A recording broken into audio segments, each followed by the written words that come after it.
a tremendous amount of testing and investigation. China, 200,000 tests per day. South Korea, 15,000 tests per day.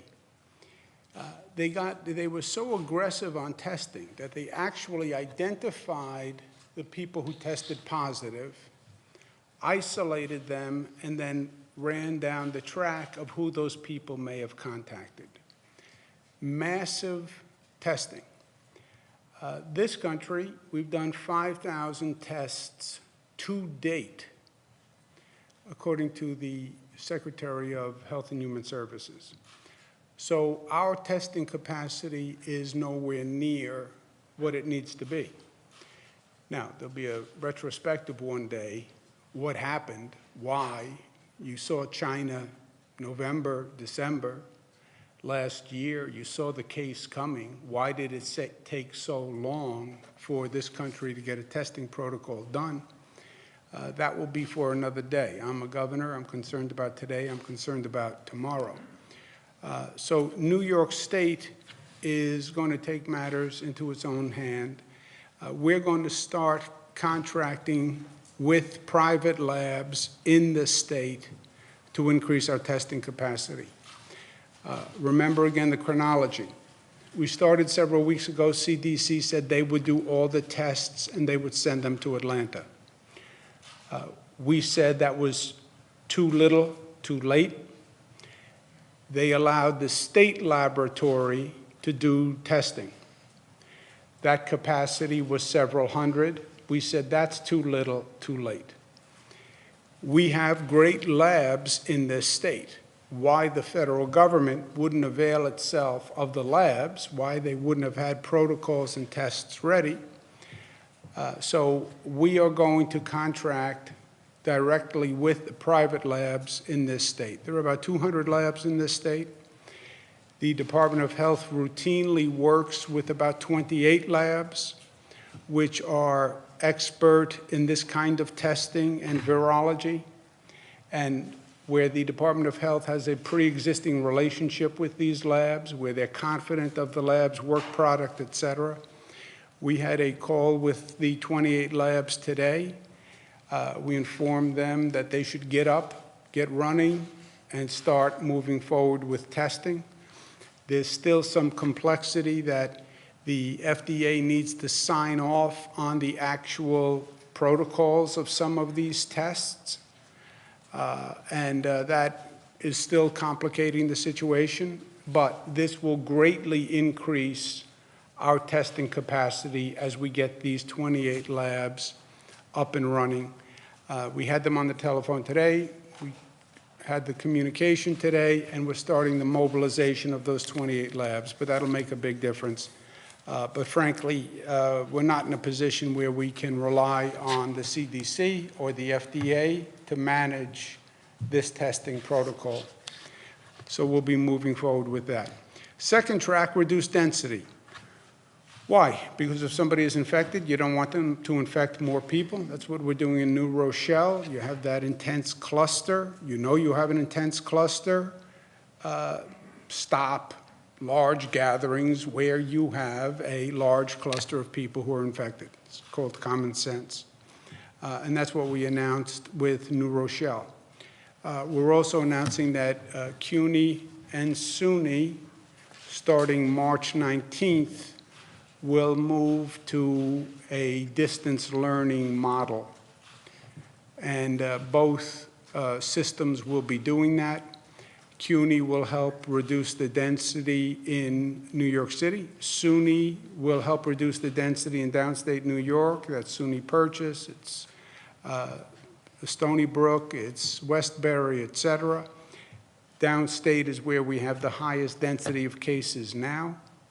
So SUNY and CUNY closing March 19th, thereabouts. There are some different campuses. There may be some variability, but that will be a way to reduce density, and that is a good thing. I've also spoken today with hundreds of business leaders, primarily in New York City. I've asked them voluntarily to help reduce the density. There are a number of ways they can do this. different work shifts. Some people work early, some people work late, different teams. One team works one week, the other team works the other week. But again, ways to reduce density in the city. Telecommuting, working from home. All the experts say social distancing. You should be more than 6 feet from someone. Try walking down a New York City sidewalk and be 6 feet from people. It would be virtually impossible. So reducing density, how do you do that? Ask the businesses to cooperate. We're also going to be making a decision on the St. Patrick's Day Parade. We'll make that decision later on.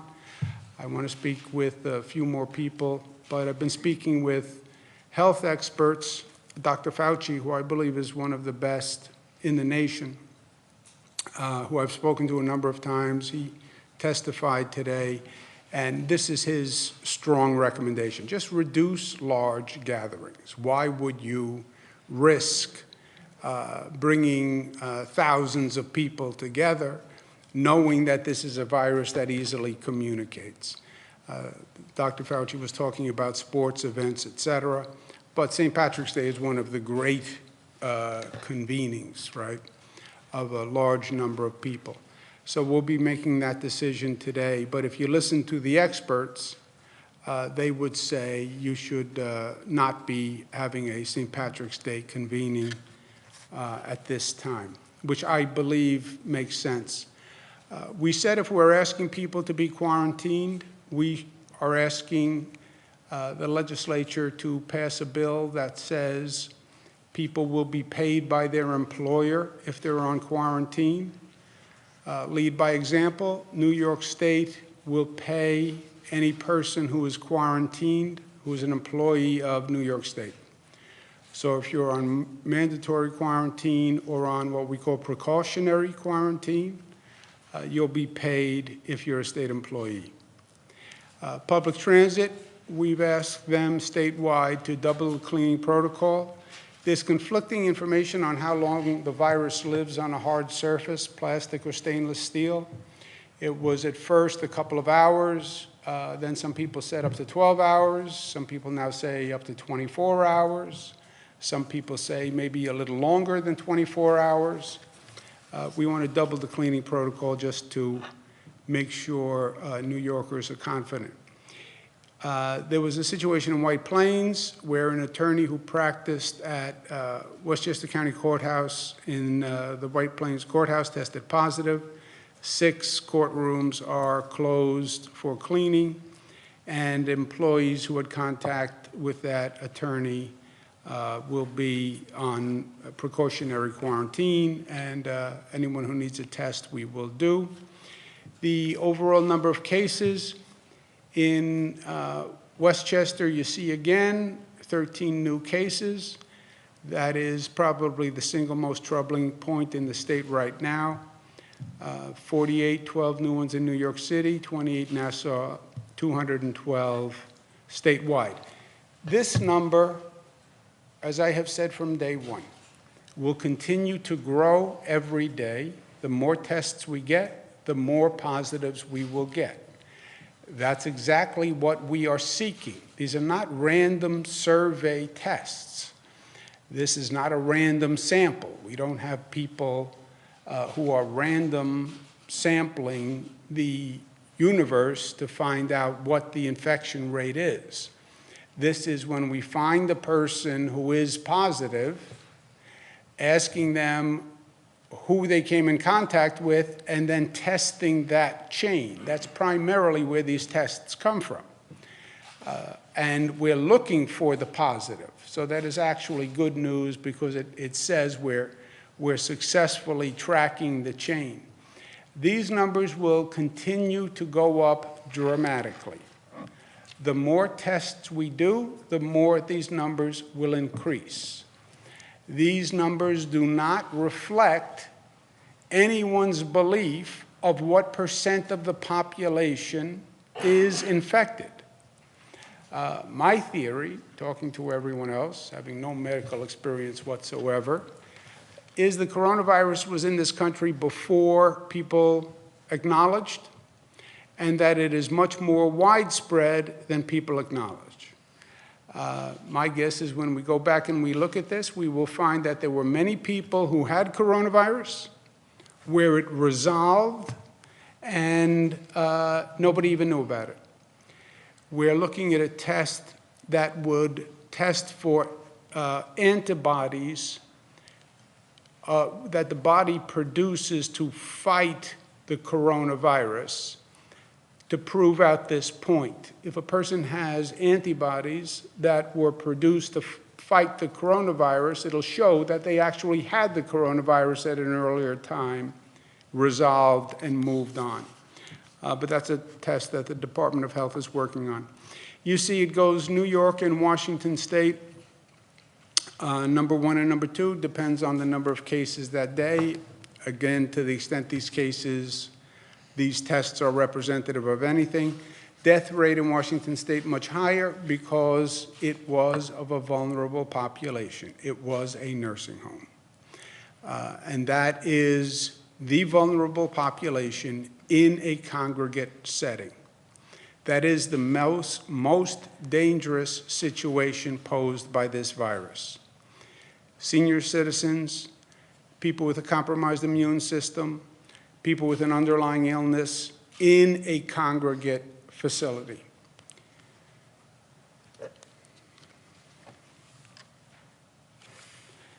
Third point is communication.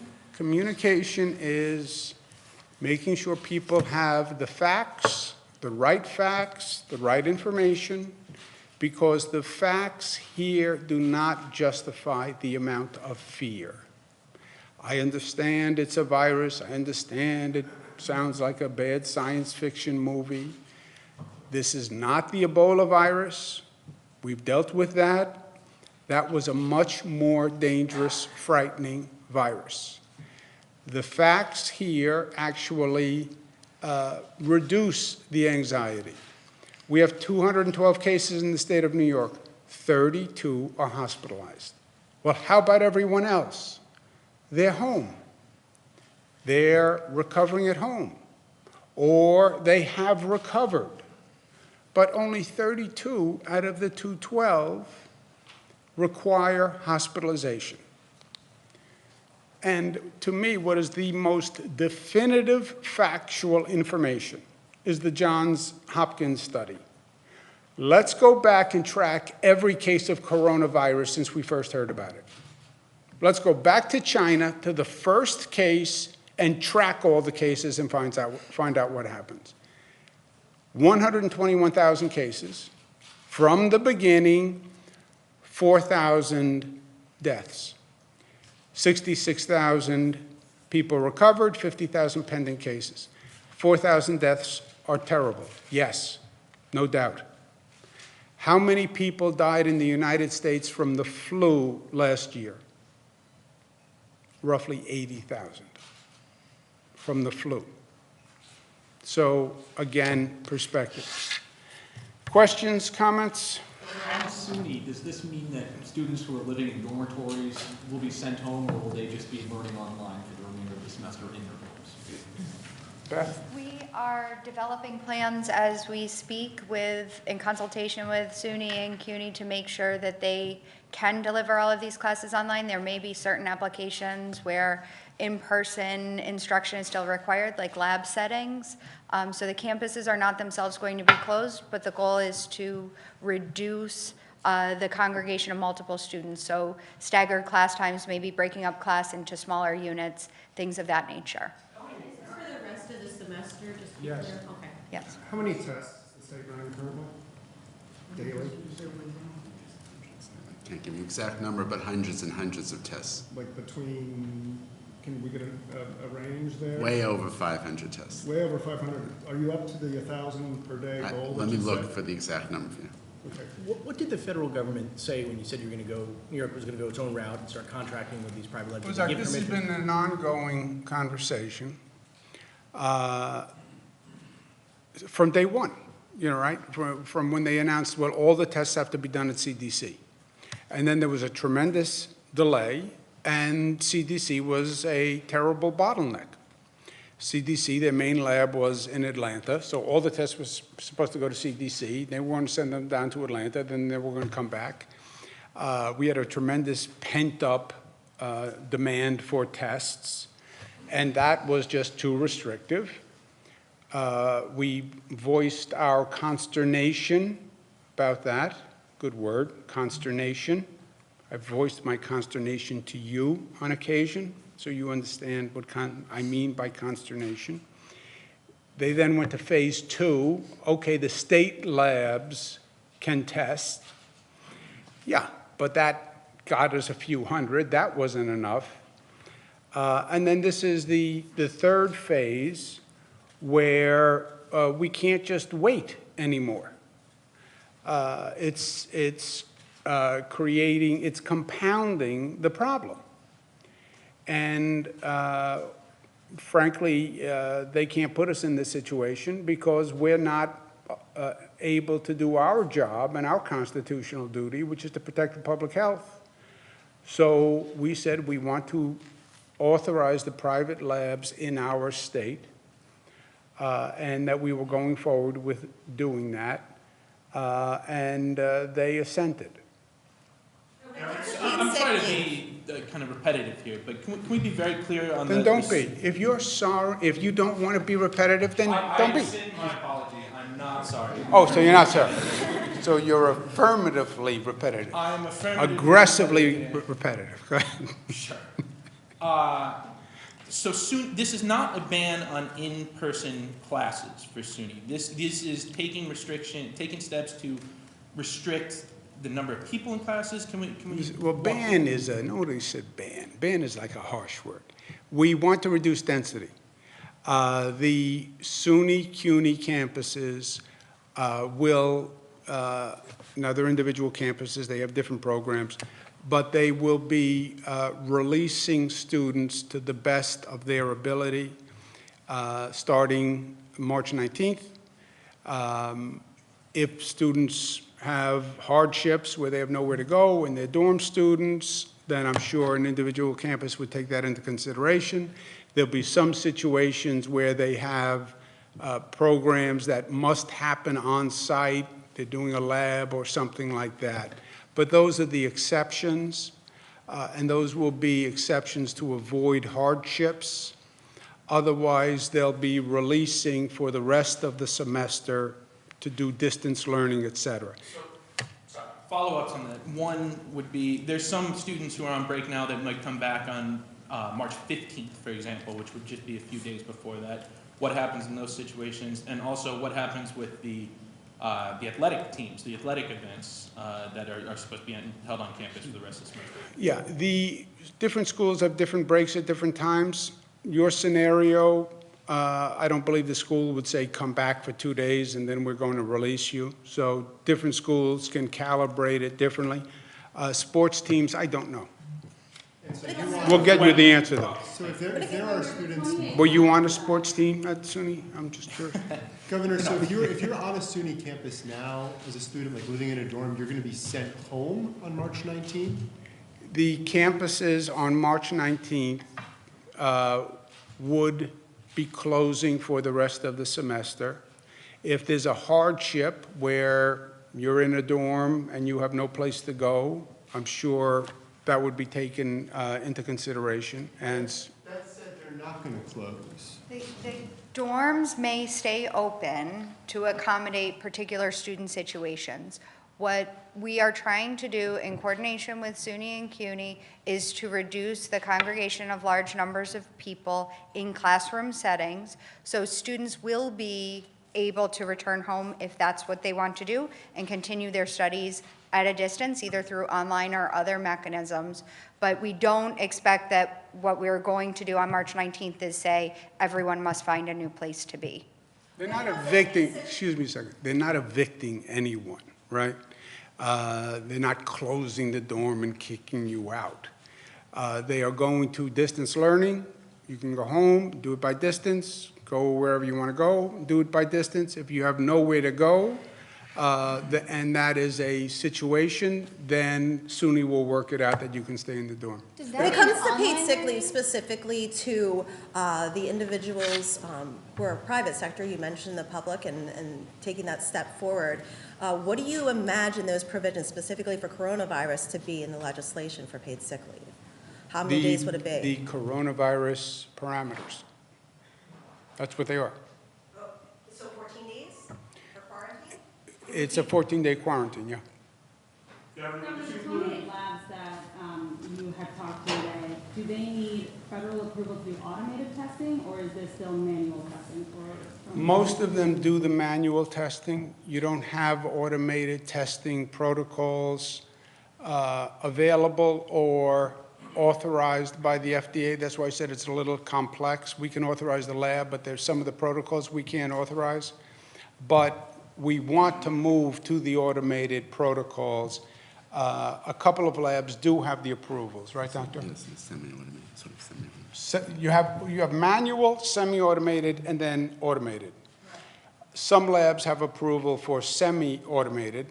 Do any labs have approval for automated, Northwell? We'll work on that. No. So the 28 that you've spoken to are going to be doing manual? Manual or semi-automated. I don't think there's going to be more testing. Could you go over what are the guidelines for when people should be tested? Is there going to be more opportunity, or should it still be if your doctor thinks you should be tested? No, the protocols are the same as they are.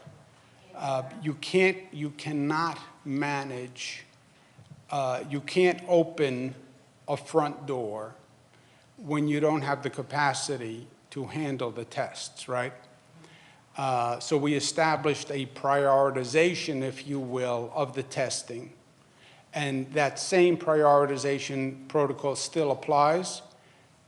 When and if we get additional capacity, then we can open up that protocol wider. When it comes to Saratoga. This is SUNY too, is it all the campuses? And would it include graduations? Graduations, I don't know. All the campuses, yes. Graduations, did we discuss? We spoke to SUNY leadership just before this, and they're talking that through as we speak. But the expectation is that, yes, a large number of them will be not happening in person. Anybody else at the Port Authority tested positive? No. When it comes to Saratoga County and some of the other counties that have low numbers at this point, is there additional testing happening that's come back negative? I know we're not getting exact numbers for the number of tests, but we spoke to someone yesterday who said, hey, I had direct contact with this pharmacist, I have symptoms, I was told no test, and that DOH said there's only 1,500 tests in the state. So again, that's someone talking, but are other tests being run in these low areas right now, or are they just not priority? Yeah, no, you get the same protocol applies across the state. It doesn't make a difference if you have a high density, low density. It's the same protocol all across the state. And yes, we run tests that come back negative. You don't hear about them, but they come back negative. Governor, could you speak to why it's so difficult to find out exactly how long the virus can survive on hard surfaces? You have different opinions from different tests, literally. So, you have a number of different scientific organizations that do tests. Some people say we did a test and the virus lived for 2.5 days on stainless steel. We did a test and the virus lived for 2.5 days on plastic. Some people say that's the aberration. Normally, the virus only lives for a couple of hours on stainless steel. So it's who do you want to believe at this point? Right, you want to answer that? Go ahead. Sure, also temperature, humidity, there are many different environmental factors that come in to how long this virus or any virus, or for that matter, any bacteria will live on a surface. Governor, on the New York City St. Patrick's Day Parade, what authority do you have to I'm sorry, Bernadette Hogan. Governor, what kind of authority do you I knew have? that one was going to strike home. Yeah, so what kind of authority do you have Oi. on March 17th to close Yes. down the New York City St. Patrick's Well, I'm Day Parade? authorized, by St. Patrick. That's who. Oh, yes, I have the highest authorization, sure. Oh, yes, it's in the job description. You got to take a look. Is that with your new emergency powers? It could be, maybe. Or maybe I just ask the Archbishop, what do you think?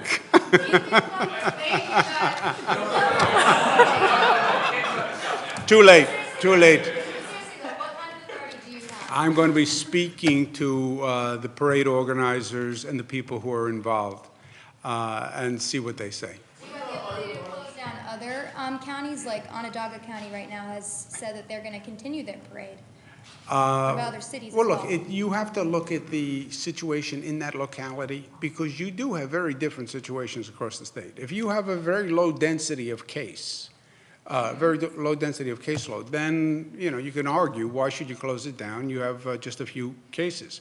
New York City, you have a fairly high density of cases, you have a cluster of cases, and it's a huge parade. It is not, I love the St. Patrick's Day parade, just so you understand, Bernadette Hogan. Your family's half. Half, that's right. Yeah. What do they think about it? I haven't told them yet.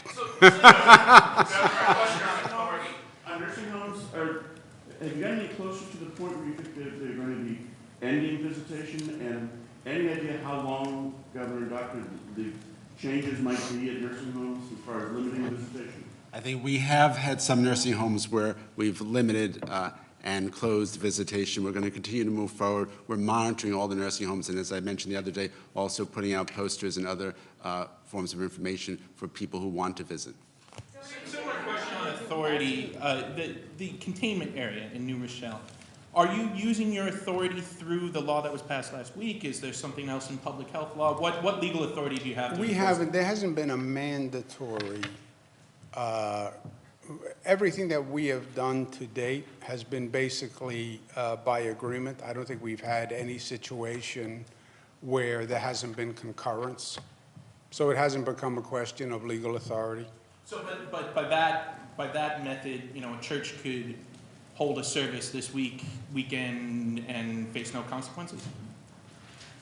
Well, I don't know about consequences for a church, right? It's beyond my pay grade.